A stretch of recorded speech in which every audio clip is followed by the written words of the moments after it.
Hello hi welcome नमस्ते। जैसे कि आप जानते हैं मेरा नाम है ऋतिक और आज हम बात करने वाले हैं क्लास 10th की। ठीक है, क्लास 10th में हमने शुरू करवाया था लीनियर इक्वेशंस को और लास्ट टॉपिक में हमने खत्म किए थे एलिमिनेशन मेथड के इक्वेशंस वाले क्वेश्चन। मतलब क्या, एलिमिनेशन मेथड से हम दो इक्वेशन को कैसे सोल्व कर सकते हैं। लेकिन ये आज उसी की इंपॉर्टेंट वीडियो है। क्यों? क्योंकि यहां हम ये सीखेंगे कि अगर प्रैक्टिकल प्रॉब्लम्स आ गए तो उसे हम एलिमिनेशन मेथड की हेल्प से सोल्व कैसे कर सकते हैं। आई मेरी बात समझ में? क्योंकि भाई एक बात का ध्यान रखना, प्रैक्टिकल प्रॉब्लम्स बहुत ज्यादा इंपॉर्टेंट होते हैं। अब बात भी है क्यों? क्योंकि यहां पे पहले तो हम इक्वेशंस में कन्वर्ट करते हैं अपनी प्रॉब्लम को और बाद में उस इक्वेशन को सोल्व करते हैं। आई मेरी बात समझ में? ठीक है, तो आज हम उसी के ऊपर ही हमारी साथी वीडियो है इस चैप्टर की। आई मेरी बात समझ में? तो शुरू करते हैं आज की क्लास। ठीक है, जहां हम करेंगे क्वेश्चन नंबर 2 को शुरू, एक्सरसाइज 3.4 के। तो भाई जिसको मेरी राइटिंग में कोई दिक्कत हो तो आराम से अपनी बुक लेके बैठना। ठीक है, एक्सरसाइज 3.4 खोल लेना। 10th क्लास के बच्चों के लिए बहुत ध्यान रखना है इस बात का। आई मेरी बात समझ में? ठीक है, तो शुरू करते हैं क्वेश्चन नंबर 2। क्वेश्चन नंबर 1 इससे प्रीवियस वीडियो में खत्म हो गया था। अब क्वेश्चन नंबर 2 में क्या लिखा है उसने? Form the pair of linear equations. हमें क्या बनाने हैं? लीनियर इक्वेशन के pair in the following problems. In problems पे, कौन सी प्रॉब्लम पे? एंड जो नीचे लिखी होंगी, and find their solutions if they exist. और अगर उनके सॉल्यूशंस एग्जिस्ट करते हैं तो हमें वो भी लिखने हैं बाय द एलिमिनेशन मेथड। किस मेथड से? एलिमिनेशन मेथड से। तो पढ़ते अपना फर्स्ट पार्ट इस क्वेश्चन का। तो क्वेश्चन नंबर 2 का ये फर्स्ट पार्ट है। उसने बोला क्या है? If we add 1 to the numerator, अगर हम न्यूमरेटर में 1 जोड़ दें, ठीक है, to the numerator and subtract 1 from the denominator, और डिनोमिनेटर में से 1 माइनस कर दे। जिनको नहीं पता क्या होता है न्यूमरेटर, जिनको नहीं पता क्या होता है डिनोमिनेटर, इसके ऊपर हम बात करने वाले हैं अभी। ठीक है, and a fraction reduces to 1। इसका मतलब है अगर मैं न्यूमरेटर में 1 जोड़ दूं और डिनोमिनेटर में से 1 माइनस कर दूं तो जो फ्रैक्शन है वो 1 तक घट जाता है। रिड्यूसेस टू 1, इस 2 वर्ड का बहुत इंपॉर्टेंट रोल है, बताऊंगा क्या। ठीक है, तो रिड्यूसेस टू 1, 1 तक घट जाता है। एंड इट बिकम्स 1/2, वो हो जाता 1/2 if we only add 1 to the denominator. इसका मतलब वो 1/2 होता अगर हम सिर्फ डिनोमिनेटर में 1 ऐड कर देते। मतलब अगर हम न्यूमरेटर में बिल्कुल कुछ नहीं छेड़ दे और डिनोमिनेटर में 1 ऐड कर देते तो फ्रैक्शन क्या होता? 1/2। हमें क्या करना है? व्हाट इज द फ्रैक्शन, हमें पता करना है फ्रैक्शन है क्या। तो निकालना शुरू करते हैं। ठीक है, तो सोल्व करना शुरू करते हैं। लेट द, तो मुझे फ्रैक्शन निकालना है तो जो चीज निकालनी है ना हम उन्हीं को लेट करते हैं। तो एक सिंपल सी बात है, फ्रैक्शन आराम से निकाल लेता, बस मुझे उस फ्रैक्शन के न्यूमरेटर और डिनोमिनेटर पता लग जाए। तो मैं काम कर लेता हूं, लेट कर लेते हैं, let the numerator is x। Numerator को हम क्या नाम देते हैं? x का। एंड द डिनोमिनेटर, और जो हमारा दूसरा पार्ट यानी कि डिनोमिनेटर है, and the denominator is y। वो हमारे पास क्या है? y है। यानी कि न्यूमरेटर हमारे पास क्या है? x है, डिनोमिनेटर हमारे पास क्या है? y है, और हमें निकालना क्या है? फ्रैक्शन निकालना है। एक सिंपल सी बात है, अगर मैं न्यूमरेटर को x से डिनोट कर रहा हूं, डिनोमिनेटर को y से डिनोट कर रहा हूं, तो हमारा फ्रैक्शन क्या हो जाएगा? तो fraction is x upon y।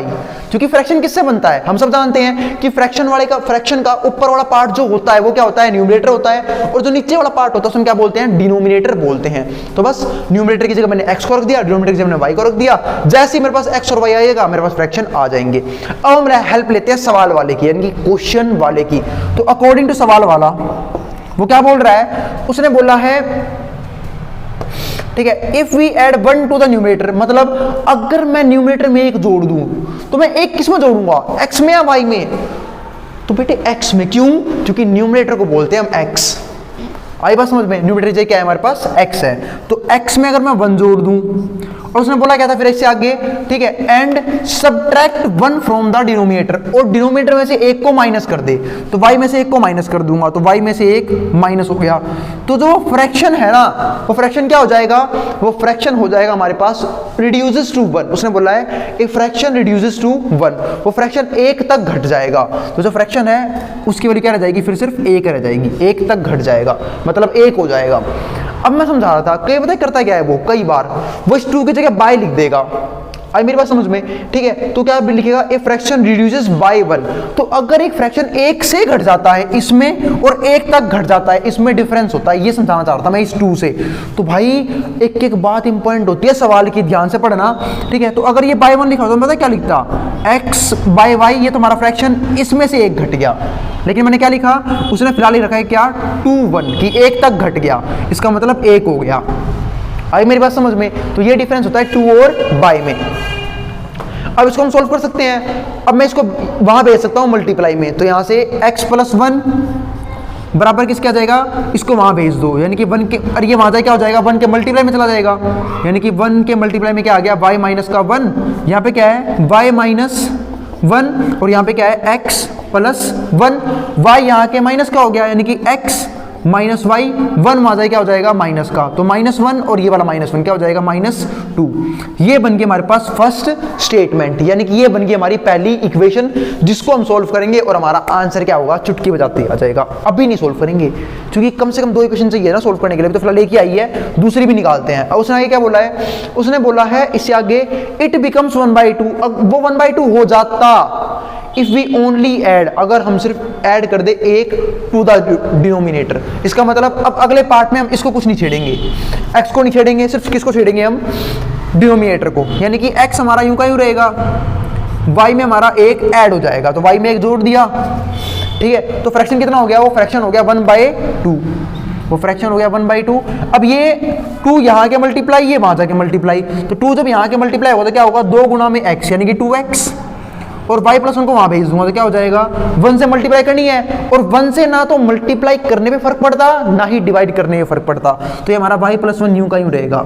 अब y यहाँ के माइनस का हो गया, यानी कि 2x माइनस में y बराबर आ गया 1 के। ये बन गया हमारे पास सेकंड इक्वेशन। अब हमारे पास तैयार है लीनियर इक्वेशंस में, यानी कि 2 वेरिएबल्स में 2 इक्वेशन, वो भी 2 लाइन की इक्वेशंस। आई मेरी बात समझ में। और जब हमारे पास 2 लाइन की इक्वेशन है तो अब हम इसे आराम से सोल्व कर सकते हैं। तो बस अब देखना है एलिमिनेट किसे करूं। देखो अब कुछ बच्चे होते हैं बहुत मेहनती, वो भाई जाएंगे x को एलिमिनेट करने, ये इसकी 2 से मल्टीप्लाई करेंगे फिर करेंगे x को एलिमिनेट। क्यों, क्योंकि हमने ये बात पहले ही समझ रही है कि एलिमिनेशन मेथड लगता कैसे है। तो भाई जिनको नहीं आता वो जाके प्रीवियस वीडियो देख ले, पहले की दोनों जो वीडियोस थी ना वो थी एलिमिनेशन मेथड के ऊपर ही थी, ठीक है, तब आपको ये वीडियो अच्छे से क्लियर होगी। तो सबको पता है कि अगर मुझे x एलिमिनेट करना है तो x से कोफिशिएंट हमें सेम करने पड़ेंगे, उसके लिए मुझे करनी पड़ेगी इसकी 2 से मल्टीप्लाई, तभी यहाँ भी बनेगा 2x और यहाँ भी क्या है 2x है। लेकिन y के कोफिशिएंट पहले ही सेम है, तो अरे बेटे सीधा y को एलिमिनेट कर देना। तो बस अब मैं करूंगा क्या, सबट्रैक्ट करूंगा। बात यह घटाया क्यों, क्योंकि जिनको मुझे एलिमिनेट करना है उनका सिंबल क्या है, सेम है, और जब भी सिंबल एक जैसे हो हम सबट्रैक्ट करते हैं। तो सबट्रैक्ट इक्वेशन 2 फ्रॉम फर्स्ट, मतलब हम पहली वाली में से दूसरी वाली को घटा देंगे। अब पहले वाली क्या है, ये रही x माइनस वाई बराबर है -2 के, और दूसरी वाली क्या है, ये रही जो कितनी है 2x माइनस में y और बराबर है 1 के। ये आ गया हमारे पास, यहाँ तो कोई दिक्कत नहीं होगी। अब जमा का घटा, घटा का जमा, जमा का घटा, ये भाई हमारा सही हो गया। और इसलिए घटाना जरूरी था क्योंकि घटाऊंगा तभी सिंबल चेंज होगा, वरना जुड़ नहीं जाते माइनस माइनस प्लस, ठीक है। अब इसलिए घट गए, ये नेगेटिव है ये पॉजिटिव है, कट गया हमारे ये, ठीक है। अब यहाँ देखो ये पॉजिटिव है ये नेगेटिव है, तो प्लस माइनस माइनस, 2x में से x गया, x बच जाएगा, पर साइन किसका आएगा, साइन आएगा बड़े वाले का, यानी कि 2x का, और वो क्या है नेगेटिव सिंबल, माइनस लेके बैठा तो माइनस आ गया। यहाँ पे क्या आएगा -2 और -1, तो माइनस माइनस प्लस, 2 और 1 कितने हो गए 3, और साइन किसका रहेगा बड़े वाले का, यानी कि माइनस का ही रहेगा, -3 आ गया। अब x की वैल्यू आएगी, माइनस से माइनस कट गया, x बराबर आ गया 3, और जैसे ही एक वेरिएबल की वैल्यू आ गई दूसरे वेरिएबल की वैल्यू निकालना बाएं हाथ का खेल है। कैसे, इसे पुट कर दो किसी भी इक्वेशन में, चाहे इसमें पुट कर लो चाहे इसमें पुट कर लो, तो मैं इसमें डाल रहा हूं, ठीक है, इसमें। तो x की जगह क्या आ जाएगा 3 माइनस वाई यूं का यूं, और ये बराबर किसके है -2 के, यानी कि मैंने पुट कर दी है x की वैल्यू 3 फर्स्ट इक्वेशन में। अब यहां से y की वैल्यू निकालनी है, फिर से वही 2 तरीके हैं, या 3 को वहां भेजो या फिर -y को वहां भेजो, -2 को यहां ले आओ, ठीक है। तो मैं 3 को वहां भेज रहा हूं, तो -y यूं का यूं, -2 इसको वहां भेजूं तो क्या हो जाएगा, यहाँ पे प्लस का था वहां जाए क्या हो जाएगा माइनस का, यानी कि -3 हो गया वहां जाके। ये -y यूं का यूं, यहां सोल्व कर लेते हैं, तो -y यूं का यूं, माइनस माइनस प्लस, 2 और 3 कितने होते हैं 5, ठीक है, पर साइन किसका रहेगा बड़े वाले का, यानी कि नेगेटिव का सिंबल रहेगा, माइनस से माइनस कट गया, y बराबर कितना आ गया 5, यानी कि x की वैल्यू हमारे पास कितनी आई, कहाँ निकाली, x की वैल्यू 3 और y कितना है हमारे पास 5। तो उम्मीद है कोई भी डाउट नहीं होगा, हमने सोल्व कर दिया है। और जिस बच्चे को x से एलिमिनेट करना था तो कर सकते हैं भाई, बहुत ही आसान है। फिर से बोलूंगा, x से कोफिशिएंट सेम है, थोड़ी मेहनत करनी पड़ेगी, कोफिशिएंट सेम नहीं है, थोड़ी मेहनत करनी पड़ेगी। यहाँ पे आपकी पहले होगी 2 से मल्टीप्लाई, फिर कटेगा ये। आई मेरी बात समझ में? तो जिनको भाई ज़्यादा मेहनत करनी है, करना है एक्स एलिमेंट, तो कोई दिक्कत नहीं है, स्वागत है आप लोगों को, आप कर सकते हैं। तो भाई ये हो गया हमारा ये वाला क्वेश्चन ढेर। और अगर वीडियो पसंद आए तो वीडियो को लाइक करना और चैनल को सब्सक्राइब करना बिल्कुल ना भूलें, ठीक है। और सबसे इंपॉर्टेंट बात, भाई कोई भी डाउट रह जाए ना, छोटा सा भी, चाहे थोड़ा सा डाउट रह जाए वीडियो के ऊपर, ठीक है, तो आप नीचे कमेंट बॉक्स खुला हुआ है, वहां पे आप कमेंट कर सकते हैं कि भैया ये सजेशन है आपके लिए, आप ऐसे नहीं ऐसे वीडियो बनाओ, ठीक है। तो कोई भी डाउट रहे, कोई भी टॉपिक में कोई भी डाउट रह जाए तो नीचे कमेंट बॉक्स खुला हुआ है, वहाँ पे आराम से कमेंट कर सकते हैं। या फिर किसी भी टॉपिक पे सेपरेट वीडियो चाहिए तो उसके लिए भी आप कमेंट कर सकते हैं। आई मेरी बात समझ में? तो भाई जिसको जो उतारना उतार सकता है, स्क्रीनशॉट लेना ले सकता है, मैं हट रहा हूँ बोर्ड के सामने से।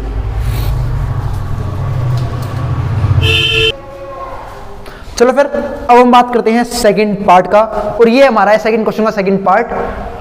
इस क्वेश्चन में 5 पार्ट है और अभी तो हमारा ये दूसरा पार्ट है। उम्मीद है आपको सब कुछ समझ में आ रहा होगा, ठीक है। सेकंड पार्ट में क्या लिखा हुआ है, फिर से एक नई वर्ड प्रॉब्लम जो हमारी है एज के कंसेप्ट के ऊपर। अब उसने बोला क्या है, 5 years ago, यानी कि 5 साल पहले, पहले की बात हो रही है ये, वो भी कब की, 5 साल पहले की। तो देखते हैं क्या होगा। नूरी बाज, नूरी थी ना, ठीक है, thrice as old as Sonu, तो नूरी है वो सोनू से 3 गुना बड़ी थी। आई बात समझ में? और 10 years later, लेकिन 10 साल बाद की बात करूं तो Noori will be twice as old as Sonu. जो नूरी है वो क्या है, 2 गुनी है किसके, सोनू की। तो how old are Noori and Sonu, तो जो ये नूरी और सोनू है इनकी उम्र कितनी है, क्या है इनकी एज। तो एक काम कर लेते हैं, मैंने क्या बताया था, जो चीज हमें निकालनी है ना, हम उसे ही अपना एक्स और वाई मान लेंगे। तो हमें क्या निकालनी है, एक तो नूरी की एज और एक सोनू की एज, यानी कि अब की प्रेजेंट एज। तो एक काम कर लेते हैं, लेट द, मानना शुरू करते हैं और सोल्व करना शुरू करते हैं। और मानना तो हमने मैथमेटिक्स से सीखा है, let the age of Noori is X and the age of Sonu is Y. मतलब हमने मान लिया क्या कि नूरी x साल की है और जो सोनू है वो y साल का है। अब उसने बोला क्या है कि 5 साल पहले, 5 years ago, यानी कि 5 साल पहले, Noori was thrice as old as Sonu. जो नूरी थी ना, ठीक है, वो सोनू के 3 गुना थी। तो 5 साल पहले की बात हो रही है और ये क्या है, इनकी प्रेजेंट एज। तो अगर नूरी आज x साल की है तो 5 साल पहले कितने की होगी, अकॉर्डिंग टू सवाल वाला लिख लेते हैं वरना बुरा मान जाएगा वो। भाई हम सवाल वाले के हिसाब से करते हैं सब कुछ, हमारी वीडियो चलती नहीं है, जैसा भाई ने बोला है वैसा हम कर देंगे। तो उसने बोला था 5 साल पहले, तो नूरी 5 साल पहले कितने की थी, x माइनस 5 की। एक सिंपल सी बात है, जो भी उसकी आज की एज होगी उसमें से 5 को माइनस कर दूंगा, आ जाएगी उसकी 5 साल पहले वाली उम्र। ऐसे ही सोनू थोड़ी ना सेम एज का रहेगा, सोनू की भी तो उम्र 5 साल कम हो जाएगी, तो y माइनस 5 ये सोनू की एज। और उसने बोला क्या है, अब पढ़ते हैं। उसने बोला जो नूरी थी ना वो 3 गुना थी किसके एज के, सोनू के एज के। यानी कि अगर मैं सोनू के एज की 3 से मल्टीप्लाई कर दूं तो क्या आ जाती, नूरी की एज आ जाती। और हम ये सोल्व कर देंगे। यहां पे हमारे पास क्या है, x माइनस 5, अब मैं 3 को अंदर भेज दूंगा तो 3 की मल्टीप्लाई इससे भी होगी, इसकी भी होगी। 3 इंटू में y क्या होगा, 3y, 3 गुना 5 क्या होगा, 15। ये आ गया हमारा 15, ठीक है। अब इन दोनों को उठा के यहाँ पे ले आओ, तो 3y यहाँ के माइनस का हो गया, x माइनस 3y, यहाँ पे क्या है माइनस 5, ठीक है। तो एक काम करो, इसे यहाँ मत छोड़ो, इस माइनस 5 को वहां भेज दो, तो यहाँ पे माइनस 15 पहले से ही है, माइनस 5 वहां क्या हो जाएगा, प्लस का 5, कोई दिक्कत नहीं है आपको, ठीक है। तो प्लस माइनस माइनस, अब प्लस माइनस माइनस, 15 में से 5 कितना आ गया, 10, पर साइन किसका रहेगा, बड़े वाले का, यानी कि माइनस का 10। ये आ गई हमारे पास पहली इक्वेशन, यानी कि x माइनस 3y बराबर है माइनस 10 के, और ये इसका नाम देते हैं अपनी फर्स्ट इक्वेशन। अब हम चलते हैं दूसरी इक्वेशन पे। उसने क्या बोला है, 10 years later, यानी कि 10 साल बाद। आज की बात नहीं कर रहा वो, कह रहा है 10 साल बाद। अब पहले बात कर रहा था 5 साल पहले की, अब कर रहा है 10 साल बाद की बात, यानी कि 10 years later, ठीक है। नूरी विल बी, जो नूरी हो जाएगी ना वो क्या होगी, दुगनी होगी, twice, twice as old as Sonu. तो जितनी उम्र का सोनू होगा, सोनू के दुगनी कौन होगी? नूरी। तो बस एक काम कर लेते हैं, तो बात हो गई 10 साल बाद की, और ये क्या उनकी प्रेजेंट एज। तो अगर नूरी आज x साल की है तो 10 साल बाद कितने की होगी? x प्लस 10, 10 जोड़ दूंगा जो भी इसकी उम्र है। और ऐसे ही सोनू जो हमारा भाई है वो 10 साल बड़ा हो जाएगा ना, तो इसकी भी क्या हो जाएगी? y plus 10। और उससे क्या पड़ा था, जो नूरी है वो सोनू के एज के बस दुगनी रह जाएगी। आई मेरी बात समझ में? तो बहुत आसान था। अब यहाँ पे हमारे पास x प्लस 10 यूं का यूं। अब जो ये 2 है, अब इस 2 की मल्टीप्लाई इससे भी कर लेंगे, इसकी से भी कर लेंगे, ठीक है। तो 2 गुना y कितना हो जाएगा? 2y, और 2 गुना में 10 कितना हो जाएगा हमारा? 20। 2y यहाँ के माइनस का हो जाएगा, तो x माइनस में 2y, यहाँ पे क्या है 10, 10 को वहाँ भेज दूंगा, तो 20 में से घट गया 10, तो क्या आया? x माइनस 2y बराबर किसके है? 10 के। ये बन गया हमारे पास सेकेंड इक्वेशन। आई मेरी बात समझ में?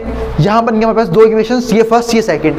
अब फिर वही बात, कई बच्चे होंगे मेहनती, अब हमें सॉल्व करना है इसे, वो भी किसकी हेल्प से? एलिमिनेशन मेथड की हेल्प से।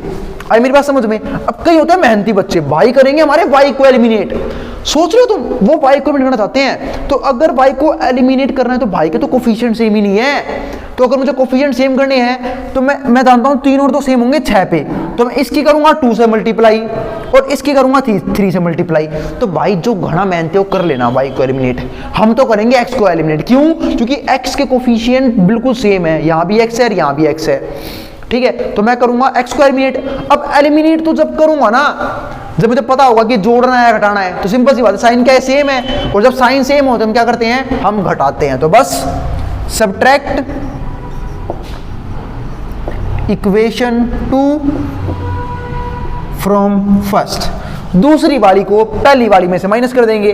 पहली वाली कहाँ है? ये रही, x माइनस 3y बराबर है माइनस 10 के, और दूसरी वाली कहाँ है? ये रही, यानी कि x माइनस 2y बराबर है किसके? 10 के। यहाँ तो कोई दिक्कत नहीं होगी। तो x माइनस 3 बराबर है माइनस 10 के, यहाँ पे क्या है? x माइनस 2y बराबर है 10 के। अब जब हमने सोल्व करना शुरू करेंगे तो सिंपल सी बात है, घटाना है तो सिंपल चेंज होंगे, जमा घटा, घटा का जमा, जमा का घटा, और ये भाई हमारा घटा।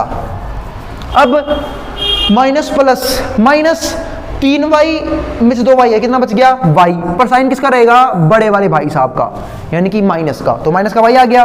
वहां पे क्या है? माइनस माइनस प्लस, सब जानते हैं। 10 और 10 कितना हो जाएगा हमारा? 10 और 10 हो जाएगा हमारे पास 20।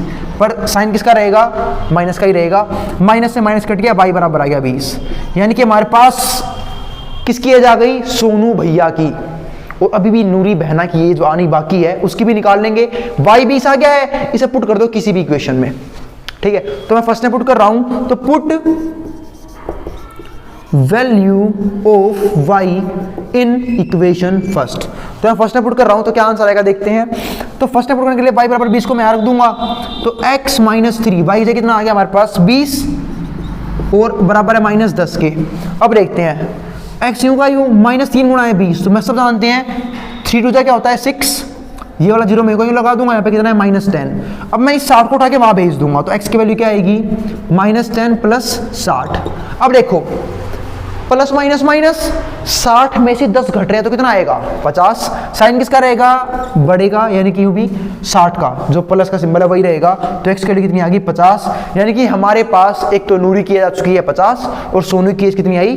20। क्योंकि x को हमने क्या माना था? नूरी की एज, और y को हमने क्या माना था? सोनू की एज। उम्मीद है कोई भी डाउट नहीं होगा, ठीक है। अगर फिर भी कोई डाउट रहे तो एक कमेंट बॉक्स खुला हुआ है, वहां पे आप कमेंट कर सकते हैं। जिसको जो उतारना है वो उतार सकता है, स्क्रीनशॉट लेना है वो भी ले सकता है। मैं हट रहा हूं बोर्ड के सामने से। चलो फिर अब हम देखते हैं फोर्थ पार्ट, क्वेश्चन नंबर 2 का फोर्थ पार्ट। थर्ड पार्ट इस सेकंड क्वेश्चन का मोस्ट इंपॉर्टेंट सवाल था पूरी एक्सरसाइज का, ठीक है। तो उसे हम सबसे आखिरी में करेंगे। तो पहले हम देखते हैं फोर्थ पार्ट में क्या करना है हमें। तो उसने बोला क्या है? Meena went to a bank, Meena एक बैंक गई है टू विड्रॉ 2000 रुपीज, उसे 2000 रुपए निकालने हैं, ठीक है। She asked the cashier to give her ₹50 and ₹100 notes only. उसने कैशियर से क्या बोला कि मुझे है ना आप सिर्फ 50 के और 100 के नोट देना, इसके अलावा कोई भी नोट नहीं लूंगी। मतलब वहां जाके भी भाई साहब हुकुम चल रही है मैम के, ठीक है। मीना गोट 25 नोट्स इन ऑल। मीना को कितने मिले? टोटल मिला के 25 नोट्स मिले। आई मेरी बात समझ में? ठीक है। And find how many notes of ₹50 and ₹100 she received. मतलब उसे कुल मिला के कैशियर ने 25 नोट दिए। ठीक है, तो हमें क्या पता करना है कि जो हमारी मैम गई थी, मीना मैम, उसे 50 से कितने नोट मिले और 100 के कितने नोट मिले। तो एक सिंपल सी बात है। तो जो चीज हमें निकालनी है उसे हम क्या करते हैं? लेट करते हैं एक्स और वाई। तो बहुत बढ़िया, समझ गए होंगे हमें क्या लेट करना है। तो लेट कर लेते हैं, let Meena received X of 50 rupees notes. ठीक है, उसे एक्स नोट तो मिले 50 रुपए वाले and Y notes of 100 rupees notes. मतलब उसे एक्स नोट तो मिले 50 के, ठीक है, और वाई नोट कितने के मिले? 100 रुपए के। अब यहां से फर्स्ट स्टेटमेंट क्या बनेगी? उसे कुल मिला के 25 नोट दिए थे। इसका मतलब अगर मैं 50 के नोटों में 100 के नोट जोड़ दूं तो 50 के कितने नोट थे? एक्स नोट थे। 100 के कितने नोट थे? वाई नोट थे। दोनों जोड़ दूंगा तो कितने नोट होंगे? इकट्ठे होंगे हमारे पास 25। तो ये बन के हमारे पास फर्स्ट स्टेटमेंट। अब दूसरी देखते हैं। एक सिंपल सी बात है, मैं आपको एक चीज समझाता हूं। जैसे मान लो मेरे पास 50 रुपए के एक्स नोट हैं, तो मेरे पास कितना अमाउंट इकट्ठा होगा? 50x। इसमें एग्जांपल देता हूं, मैं बोलूं मेरे पास 50 रुपए के 10 नोट है, तो मेरे पास कितना पैसा हो गया? 500 रुपए। 50 गुना में 10 से मैंने जब पैसों का पता लगाया कि कितने पैसे मिलेंगे हमें 50 रुपए की फॉर्म में, तो मैंने 50 की x से मल्टीप्लाई कर दी, तो कितना पैसा आया? 50x। मतलब ये वो पैसा है जो किस फॉर्म में है? 50 रुपए की फॉर्म में है। आई बात समझ में? फिर मान लो 100 रुपए के वाई नोट्स मिले हैं, तो अगर मैं 100 की वाई से मल्टीप्लाई कर दूं तो वो पैसा आ जाएगा जो ये मिला है 100 रुपए की फॉर्म में, यानी कि 100 वाई। ये वो पैसा है जो हमें मिला है 100 रुपए के नोट्स की फॉर्म में। और ये किसके बराबर आ गया? तो दोनों मिलाए कुल पैसे बन जाएंगे हमारे कितने? 2000। क्यों? क्योंकि उसने कैशियर से कितने मांगे थे? 2000 रुपए। आई मेरी बात समझ में? अब मैंने क्या देखा, यहां से क्या चीज है जो कॉमन आ रही है?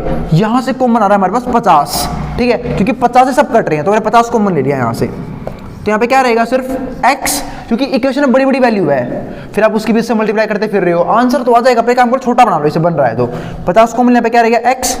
अब जब 100 में से 50 कॉमन लिया है तो कैसे लिया होगा? मैंने पहले 100 को लिखा होगा, क्या लिखा होगा भैया? 50 गुणा में 2, तो 50 तो बाहर आ गया। यहाँ पे क्या रह गया? 2, और ये वाला y यूं का यूं। और यहाँ पे क्या है? 2000 रुपए। अब मैं 50 को है ना डिवाइड भेज दूंगा इसके, तो x प्लस 2y, इसकी वैल्यू क्या आ जाएगी? इसकी वैल्यू आ जाएगी 2000 डिवाइड बाय 50, यानी कि 50। 0 से हमारा 0 कट गया, 5 से हमारा 200 गया, तो 5 4 20, और ये वाला 0 यूं का यूं, कितना आया? 40। यानी कि दूसरी इक्वेशन क्या बनी है? दूसरी इक्वेशन बनी है x प्लस 2y बराबर किसके है? 40 के। ये हमारे पास है सेकेंड इक्वेशन। अब देखो, अब एलिमिनेट करना है तो मैं x से भी एलिमिनेट कर सकता हूं और y से भी कर सकता हूं, तो ध्यान से उतार लेना इस क्वेश्चन को। हाँ, आगे देखते हैं। ठीक है, वो दादी आ गई थी इसलिए मैं हट गया था बोर्ड के सामने से। फटाफट देखते हैं यहाँ पे। तो x प्लस 2y बराबर है हमारे 40 के। ठीक है, और यहाँ पर हमारे पास क्या है? x प्लस वाई बराबर है 25 के। आई मेरी बात समझ में? तो अभी हमारे पास दो क्वेश्चंस हैं। ठीक है, हमें सोल्व कैसे करेंगे वो समझते हैं। आई मेरी बात समझ में? तो सुनो, आप चाहो तो x को भी एलिमिनेट कर सकते हो, आप चाहो तो y को भी एलिमिनेट कर सकते हो। बात ये करें किसको एलिमिनेट? देखो, अगर आप x को एलिमिनेट करोगे तो सीधा हो जाएगा x एलिमिनेट। क्यों? क्योंकि x के कोफिशिएंट पहले से ही क्या है? सेम है। लेकिन अगर आप y को एलिमिनेट करना चाहते हो तो आपको करनी पड़ेगी इस इक्वेशन की 2 से मल्टीप्लाई, क्योंकि तब यहाँ पे क्या बनेगा? 2y। तो मैं आपको x से एलिमिनेट करके दिखा रहा हूँ, y से कर रहा हूँ तो आप कर सकते हो, समझा दिया मैंने कैसे करना है। तो मैं x से करता हूँ एलिमिनेट से। तो देखो, दोनों के सिंबल क्या है? सेम है, तो मुझे एक इक्वेशन में से दूसरी को घटाना होगा। तो मैं क्या लिखूंगा? Subtract equation second from first.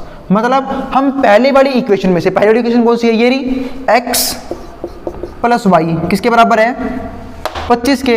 इसमें से घटाएंगे दूसरी वाली इक्वेशन। दूसरी वाली इक्वेशन क्या है? ये रही, x प्लस 2y बराबर है किसके? 40 के, बराबर है 40 के।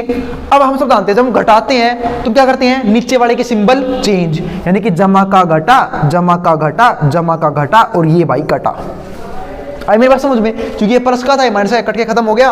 यहाँ पे क्या आया? प्लस का y माइनस का 2y, तो प्लस माइनस माइनस, जब y में से 2y जाएगा तो क्या बचेगा? माइनस का y, क्योंकि बड़े वाले के पास नेगेटिव सिंबल है। अब यहां देखते हैं, अब जब 25 में 40 को घटाऊंगा तो कितना आएगा, अब छोटी में से बड़ी चीज घट रही है तो क्या आएगा, नेगेटिव आंसर आएगा, और घटेगा तो 40 में से 25 ही, कितना आया 15, माइनस से माइनस कट गया, y बराबर किसके आ गया 15 के। इसका मतलब हमारे पास 100 रुपए कितने नोट हैं, 15 नोट है, तो y की वैल्यू 15 आ चुकी है, यानी कि हमारे पास 100 रुपए कितने नोट दिए बैंक में, बैंक वाले ने, कैशियर ने, ये पता लग गया है। ठीक है, अब एक काम करते हैं, x और निकालना है तो बहुत आसान है, किसी इक्वेशन में पुट कर दो, तो मैं पुट कर रहा हूं फर्स्ट इक्वेशन में, तो put value of y in first, तो y की वैल्यू जो भी आई है उसे पुट कर दो फर्स्ट इक्वेशन में, तो x प्लस y की जगह कितना आ जाएगा 15 बराबर किसके 25 के।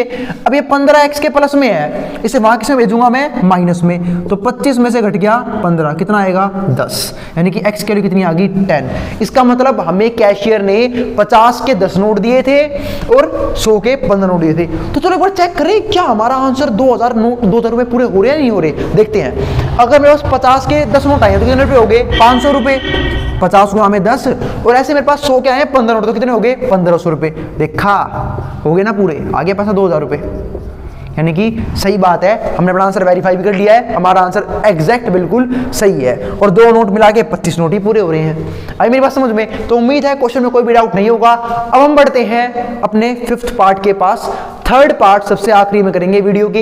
अब 5th पार्ट में क्या है भैया ऐसा, तो 5th पार्ट में कोई एग्जांपल एक याद रखना, जब आपने टैक्सी वाला क्वेश्चन किया था ना, यहाँ पे फिक्स चार्ज वाला क्वेश्चन था, जिसने 3.3 किया था वहाँ पे टैक्सी वाला क्वेश्चन था, फिक्स चार्ज और चार्जेस पर किलोमीटर वाला क्वेश्चन, वैसा ही है हमारा अगला पार्ट, यानी कि क्वेश्चन हमारा 5th पार्ट। तो जिसको स्क्रीनशॉट लेना वो ले सकता है, मैं हट रहा हूँ बोर्ड के सामने से, फिर हम करेंगे 5th पार्ट।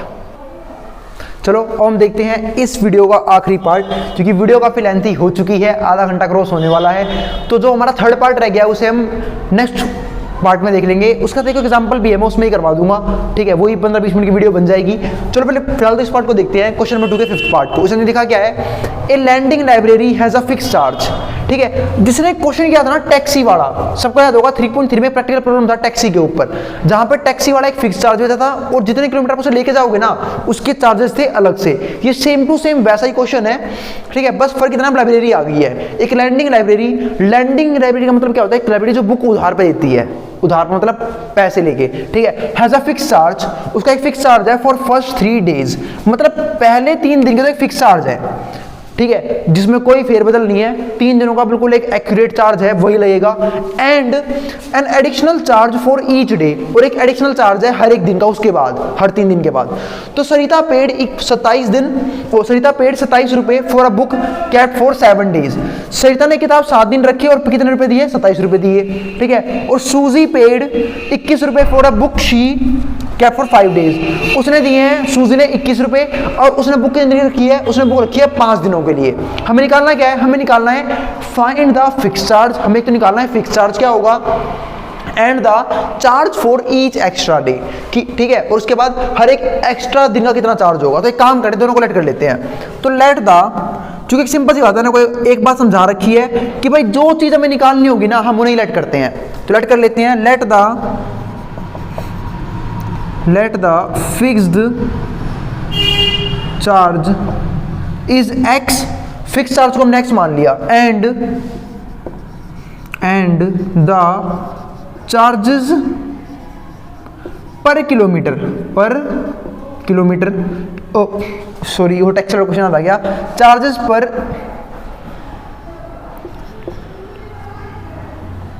पर charges of each extra day, इसको मानते हैं ईच एक्स्ट्रा डे, इसको हमने क्या मान लिया y रुपए।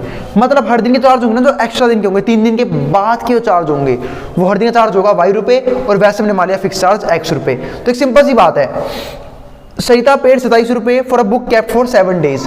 सरिता ने 27 रुपए दिए हैं, अगर उसने बुक रखी है कितने दिनों के लिए, ठीक है 7 दिनों के लिए। तो सिंपल सी बात है भाई, अगर बुक 7 दिनों के रखी है, कितने दिनों के लिए, 7 दिनों के लिए, तो 7 दिन में से 3 दिन का तो फिक्स चार्ज लगेगा और 4 दिन के लगेंगे एक्स्ट्रा रुपए।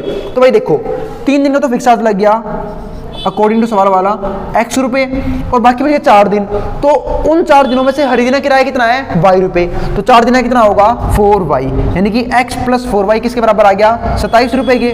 ऐसे ही एक लड़की है सूजी, उसने ना 21 रुपए दिए हैं 5 दिनों के लिए। कितने दिनों के लिए? 5 दिनों के लिए। तो सिंपल सी बात है, 5 में से 3 दिनों का तो जाएगा सिर्फ x रुपए, जो हमारा फिक्स चार्ज है, और 2 दिनों का जाएगा एक्स्ट्रा चार्ज। एक दिन का y रुपए है, 2 दिन का कितना हो जाएगा? 2y। और ये किसके बराबर आ गया हमारे पास? ये बराबर आया है 21 के, यानी कि 21 के। यहां तक मुझे नहीं लगता कोई भी डाउट होगा, ठीक है। तो अब एक समझते हैं सोल्व कैसे करेंगे इसे। तो ये हमारे पास फर्स्ट स्टेटमेंट, ये हमारे पास सेकंड स्टेटमेंट। उम्मीद है इक्वेशन समझ में आ गई होगी। सिंपल सी बात है, 3 दिनों का फिक्स चार्ज है यानी कि x रुपए, उसके बाद हर दिन का एक्स्ट्रा पेमेंट जाएगी वह y रुपए के हिसाब से। आई बात समझ में? अब पता लग जाएगा क्या अमाउंट आता है। तो सोल्व करना है हमें इसे। तो देखो, आप x से भी एलिमिनेट कर सकते हो और y से भी कर सकते हो। तो मैं तो करने वाला हूं सीधा x से, क्योंकि सिंपल दिख रहा है मुझे, x के कोफिशिएंट सेम है, ना कि इसे मल्टीप्लाई करने की जरूरत, ठीक है। मैं सीधा एलिमिनेट कर दूंगा x को, ठीक है। लेकिन अगर मैं y को एलिमिनेट करने जाता तो मुझे इस इक्वेशन नहीं करती 2 से मल्टीप्लाई करनी पड़ती, 2 से मल्टीप्लाई। क्यों? क्योंकि यहाँ पे मुझे 4 चाहिए था, ना कि 2y। और 4 बनाने के लिए मैं करूंगा इस इक्वेशन की 2 से मल्टीप्लाई। तो जिनको y एलिमिनेट करना है तो भाई उसकी 2 से मल्टीप्लाई कर लेना। मैं तो x एलिमिनेट कर रहा हूं, तो जमा का घटा, जमा का घटा, जमा का घटा, और ये y कटा, ये तो खत्म हो गया। अब 4y में से 2y गया तो प्लस माइनस माइनस, 4y में से 2y गया, कितना बच गया?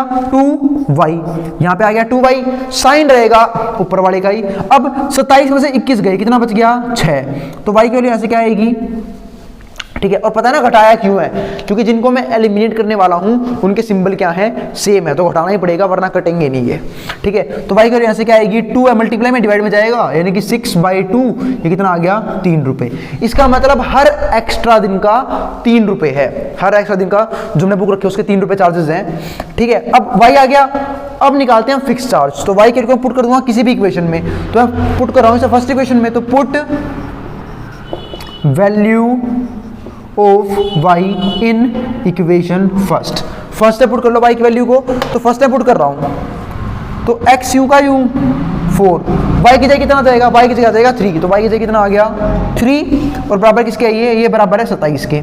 अब x u का u 4 जगह कितना हो गया? 12, बराबर 27 के। 27 को वहां भेज दो, 12 को वहां भेज दो। 27 में से 12 वहां जाए क्या हो जाएगा? घट जाएगा, क्योंकि यहाँ पे प्लस का है, वहां जाए क्या हो जाएगा? माइनस का 12। 27 में से 12 का कितना बच गया? 15, यानी कि x बराबर आया 15, यानी कि फिक्स चार्ज कितना है हमारा? 15 रुपए। यानी कि पहले दिन के लगते हैं 15 रुपए, उसके बाद हर दिन कितने लगते हैं एक्स्ट्रा लेके? 3 रुपए, क्योंकि बाई की वैल्यू 3 आई थी। एक बार वेरीफाई करते हैं। जैसे मान लो 27 रुपए कब लगे थे? जब उसने बुक रखी थी 7 दिनों के लिए। तो 7 दिनों का चार्ज कैलकुलेट करते हैं। तो 7 दिनों में देखो, 7 दिनों को मैं डिवाइड करूंगा, किस में डिवाइड होंगे? 3 दिनों में और 4 दिनों में। 3 दिनों का तो फिक्स खर्चा है 15 रुपए फिक्स चार्ज। उसके बाद बाकी बच के 4 दिन, हर दिन लेंगे 3 रुपए के हिसाब से। तो 4 में 3 कितना हो गया? 12। देखो आया ना सेम आंसर 27। अब बात करते हैं 5 दिनों के लिए, क्योंकि सूजी ने रखी थी 5 दिनों के लिए। तो सिंपल सी बात है, 5 दिनों में से 3 दिनों का फिक्स कराया जाएगा, वो भी कितना? 15। बाकी बच के 2 दिन, और हर 2 दिन में का जाएगा 3 रुपए। तो कितना हो जाएगा? 3 गुणा में 2 6, 15 जमा 6 कितना हो गया? 21 रुपए। आया ना सेम वही खर्चा। आई मेरी बात समझ में? इसका मतलब हमारा फिक्स चार्ज भी सही है और हमारा चार्जेस पर डे भी सही है। आई मेरी बात समझ में? तो उम्मीद है क्वेश्चन समझ में आ गया होगा। ये क्वेश्चन बहुत आसान था। सबसे इंपॉर्टेंट है क्वेश्चन नंबर 3, जिसकी हम बात करेंगे अगली वीडियो में, वो भी उसके एक एग्जाम्पल के साथ। वो वीडियो 15-20 मिनट की होगी और वो मोस्ट इंपॉर्टेंट क्वेश्चन होगा। आई मेरी बात समझ में? तो जिसको जो भी स्क्रीनशॉट लेना है उतार लेना, ठीक है। और भाई कोई भी डाउट, कोई भी सजेशन हो तो नीचे कमेंट बॉक्स में कमेंट कर सकते हैं, ठीक है। और अगर वीडियो पसंद आए तो वीडियो को लाइक करना और चैनल को सब्सक्राइब करना, ठीक है। मैं हट रहा हूं बोर्ड के सामने से।